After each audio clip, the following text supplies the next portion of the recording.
sir. Malilate na ako sa meeting ni Ate Diana. Ako, ma'am, maintindihan ka naman. Galing ka naman sa exam, eh.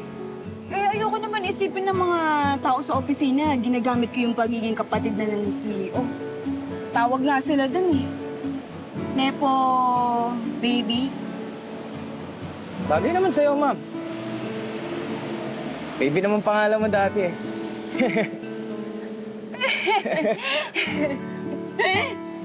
Nakakatawa yun. Sablay, sir. Kulang sa asinta yung punchline eh. Tara na.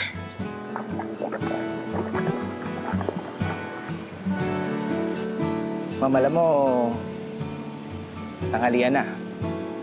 Gusto mong mag-lunch muna tayo. Hindi na, sir. Late na talaga ako eh. Tara. Nako, ma'am. Pag ikaw nahimatay dyan sa meeting ng ate mo, bahala ka. Eh, basta ako na magdidesisyon. Sir, huwag na kayo.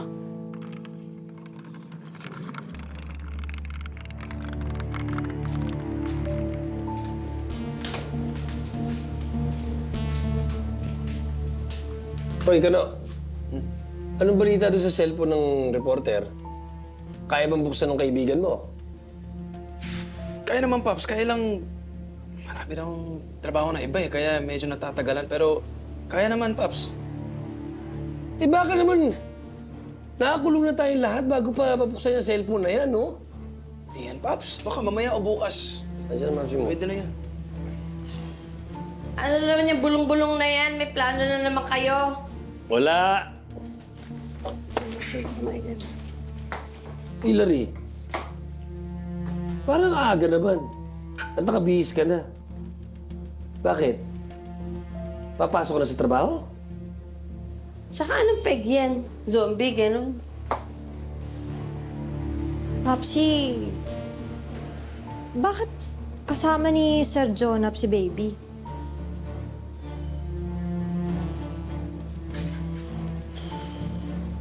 At bakit alam mong magkasama si Jonah at si Baby? Ha? Sinusundan mo pa rin si Jonah? Papsi naman, nagkataon lang naman. Kaya talaga, oh. Oh, Hillary! Walang nagkataon. Sa pamilyang to, lahat pinaplano.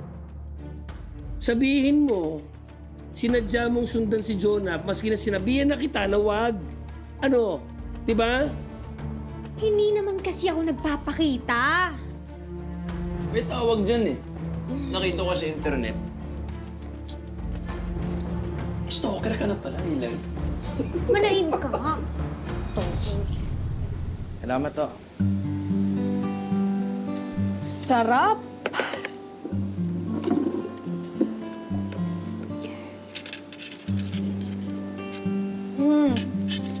Tignan mo, ma'am. Gutom na gutom ka. Nakakamiss rin yung ganitong pagkain. Papsi naman kasi.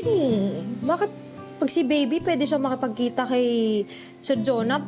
Pag ako, hindi pwede. Alam mo, Hillary, Shongar Labels ka rin, no?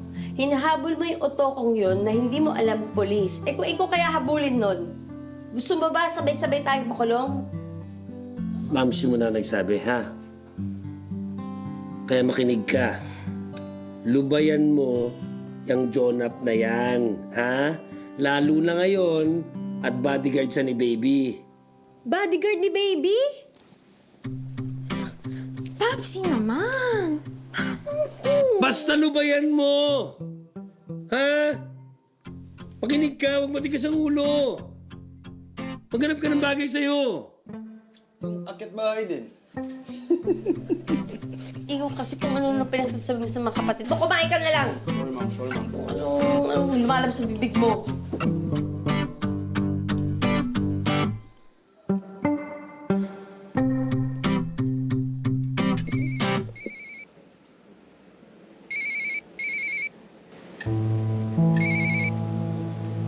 Hello, Amy? Amy, nasan ka na? Ate, sorry. Hindi ako nakapagpaalam. Kumakain lang ako. Inabutan kasi kami ng lunchtime eh. magsisimula na ba yung meeting? Sige, pupunta na kami. Okay. Okay, sige. Huwag ka magmadali. Kumain ka, Amy. Pero pwede ba sa susunod, tawagan mo naman ako. Sabihin mo sa akin kung nasaan ka. Nag-aalala ako sa'yo eh. Akala ko kung ano na nangyari sa'yo. Si Sir Jonah, kasama mo ba? Oo, ate, andito rin. Kumakain. Okay, sige. Magkita na lang tayo mamaya. O, kalimutan mo muna yung meeting, ha? Sige, ate. Sorry ulit, ah. Okay.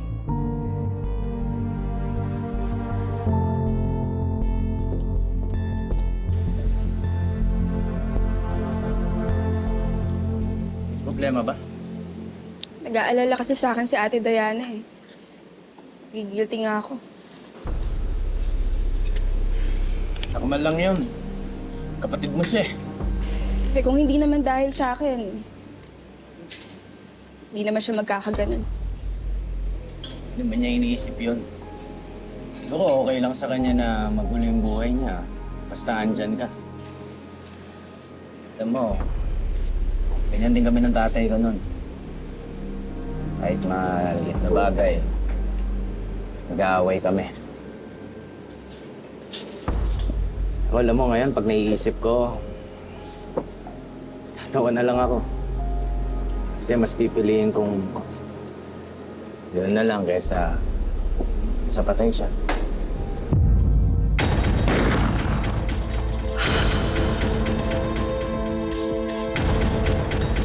Sorry. Aba, ma'am. Wala yun.